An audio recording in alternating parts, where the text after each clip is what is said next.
What a great day it is to be a Philadelphia 76ers fan with the hire of Doc Rivers to a 5-year contract.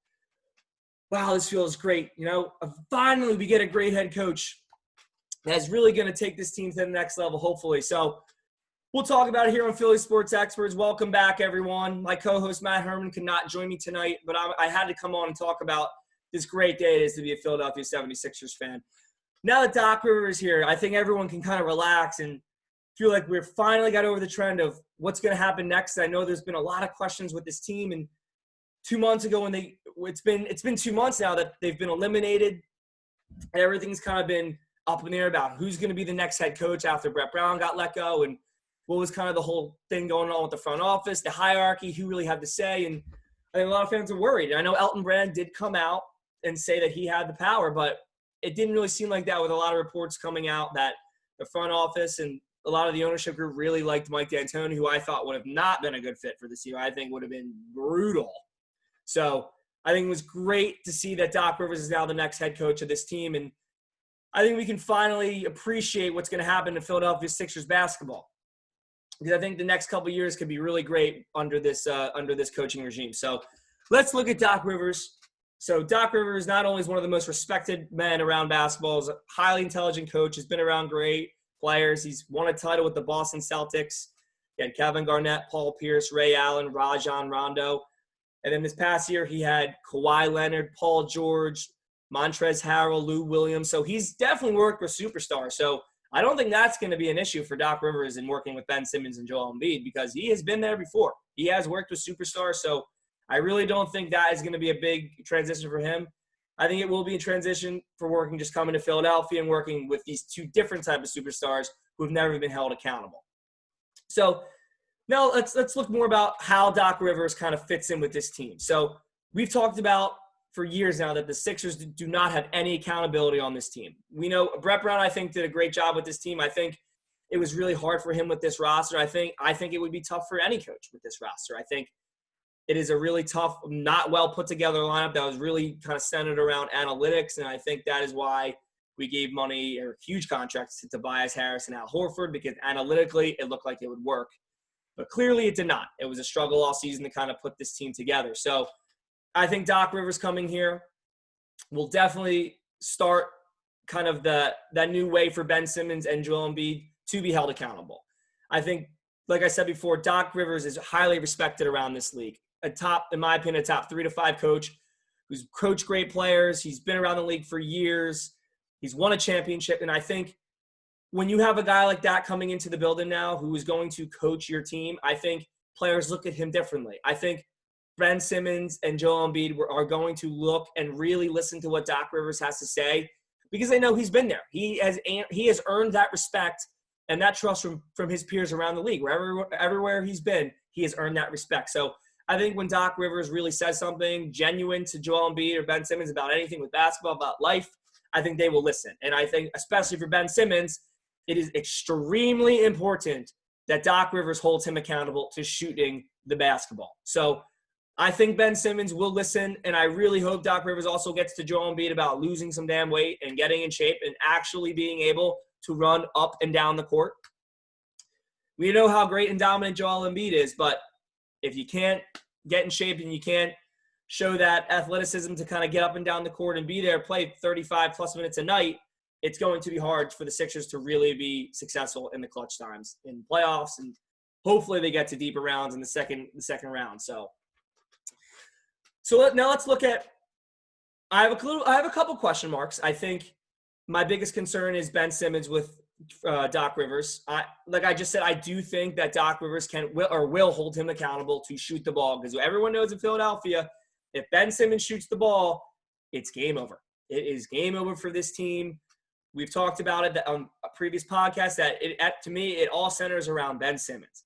If Ben Simmons will shoot the ball and actually become that player, I think this team rolls. And I think, for me, I really hope Doc Rivers really emphasizes letting or growing Ben Simmons to be that player. You look at teams around this league, the Boston Celtics are a bunch of scoring guards, combo guards who can shoot and create their own shot. Jimmy Butler and the Heat, a bunch of shooters. We look at the Nuggets, who just got knocked out by the Lakers. Jamal Murray, a creative ball handler, combo guard who can shoot. So, and obviously LeBron James is, we know LeBron James is great, but this shows that you need that type of player. And I think that Doc Rivers needs to push Ben Simmons to start trying to become that type of player that will take the ball, shoot the jump shot, want the ball at the end of the games, and just consistently shoot. I think if Doc Rivers can get that message across to Ben Simmons, and I think Ben Simmons will listen because Doc Rivers has earned that trust. So I think if Ben Simmons really listens, I think that is a huge success. So I really think that could be the next thing for this team, is just holding these players accountable. But my concern with this, and especially Ben Simmons and Doc Rivers, is that when we look at Doc Rivers and his time with the Boston Celtics, what happened in the playoffs? Rajon Rondo, who was their point guard, who could not shoot the ball. Yeah, he has developed his shot now. He is shooting a little bit more, but at the time, he wasn't a great shooter. What did Doc Rivers do? He put him in the dunker spot. And we know from the last couple times in the playoffs, that is what Brett Brown has done with Ben Simmons. I know we put him at the 4, and he was at the elbow, but most of you see he eventually gets down to the dunker spot. And I understand you have to do that because Ben Simmons won't shoot, but I don't like that because, like I just said, for this team to actually be successful and go and win series after season and eventually get to the finals and hopefully win a finals, Ben Simmons needs the ball.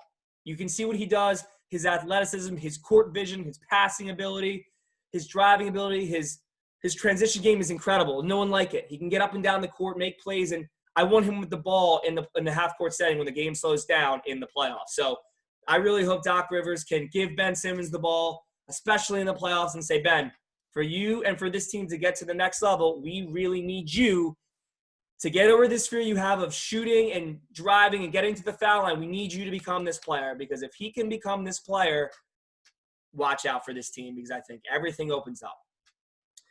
So I think other benefits we talked about with Doc Rivers, hopefully being able to hold Ben Simmons and Joel Embiid accountable because what he's been through. And I think Joel Embiid and Ben Simmons will respect and listen to what Doc Rivers has to say. Another thing is Tobias Harris. I think Tobias Harris, or he did, in fact, have his best year of his career under Doc Rivers in LA with the Clippers before he was traded to the Sixers a couple years ago. So I really hope that Doc Rivers kind of helps Tobias Harris get back to that level. I do think that, me included, that Philadelphia sports fans and Sixers fans, we hold Tobias Harris to this type of standard. Yes, I think it's because the $180 million contract he signed. But in reality, I think we are asking Tobias Harris to be a player that he really isn't. I think on a really good team, he is a third option. And I think on the Sixers, he's almost looked at as a second option because Ben Simmons has not taken that next step of consistently scoring 22, 23, 24, 25 points a game that we need him to do. Some nights Ben Simmons comes out and puts up 20 to 22, maybe in 25. But then other nights he's 13, 14, 15. That is not acceptable. Ben Simmons, you need to be Ben Simmons and average a 25-point triple-double or damn near close to it, Ben.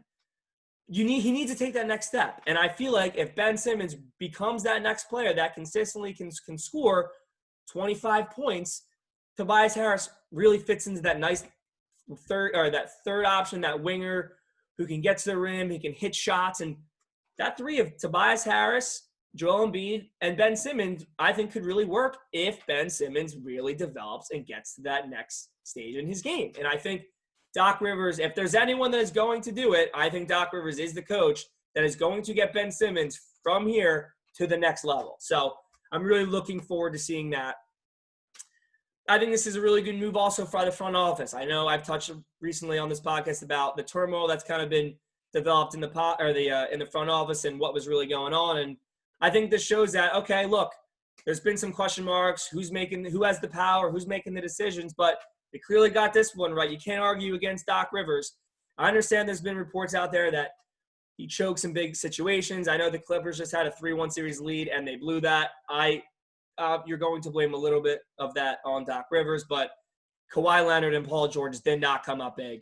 Kawhi Leonard really struggled in the second half of that Game 7 against the Nuggets. So I do think this was a great hire. I think Doc Rivers is great and can really teach Joel Embiid and Ben Simmons how to really win and become those those generational type players that they have the hype and everyone has thought they should and could be. So I think that is great. I think now the next step with this team is we have to look at the roster. Obviously, this is not a really good constructed roster put together.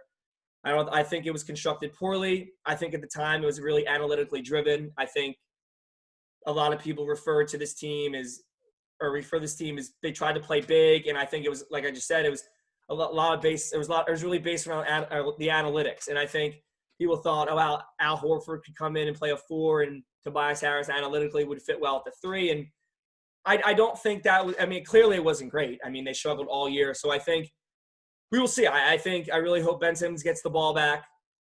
And I really think now after – I do think the Sixers need to hire someone else in the front office with Elton Brand. I know they've talked about hiring basketball minds, and I think we really do need that. And we need to get away from analytics. I understand analytics is a big part in sports. We see it in baseball, and we see it in basketball. I think we need to kind of get more basketball minds in here because at the end of the day, we need basketball players that are going to make shots and make plays on the court. So now if this for me, I think that the next step for the Sixers is we got to get rid of Al Horford. We need to get rid of Al Horford in that contract. What a brutal contract that is. It is brutal. What I would do is I'm calling the Kings, and I know they have a guy named Buddy Hield who doesn't get really along with their head coach, Luke Walton, the former head coach of the Los Angeles Lakers. I think the next move is calling him and seeing if we can maybe get a swap for Buddy Hield. Now, Horford, if I were the Kings, I would not do that. I mean, I know Buddy Hield is maybe their 6th man, but I'm not giving up Buddy Hield for Al Horford. So if I were the Sixers, I think the Sixers should maybe throw in a Josh Richardson, or give up Al Horford, Josh Richardson, and maybe throw in a pick or 2 if you need to. I think it is really important to get rid of that contract. I think another thing is I understand that Tobias Harris did have his best year with Doc Rivers, and it could potentially work out with him now as the head coach of the Philadelphia 76ers. But if you could get rid of that contract too, that would be great for this team moving forward. Opens up money to spend, really get out there and allow things to open up in the free agent market. So I think that would be great. I think people talk about we need shot-creating combo guards who can create their own shot and just knock down shots like needed, like a J.J. Redick type of guy who just can efficiently hit shots. So I think Buddy Hield could fill that. And I think a guy who would be phenomenal on this team, especially with Joel Embiid, would be Zach LaVine of the Chicago Bulls.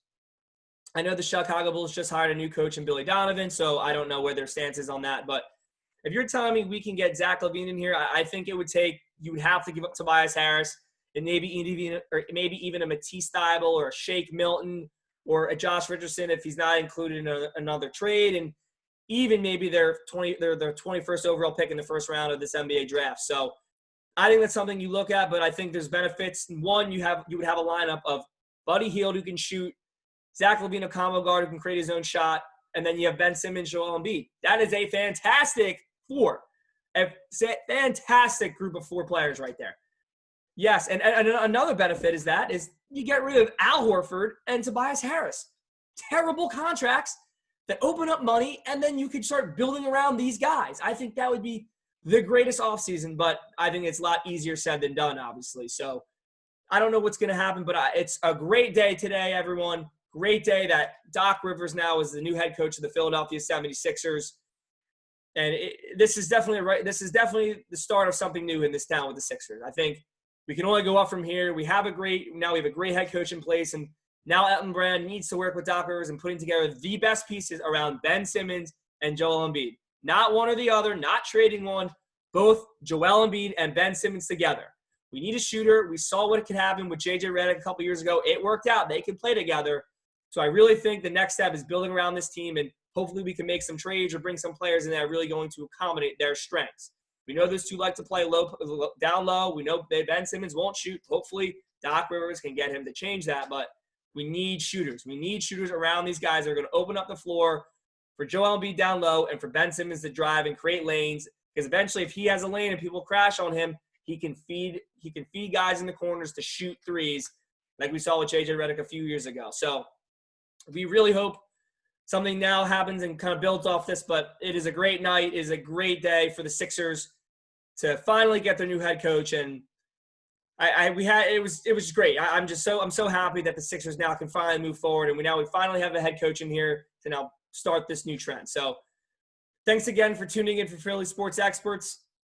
We are sure we will be back on Sunday, hopefully with an Eagles win for the first time, but we will see. So thanks again for tuning in, and go Birds on Sunday.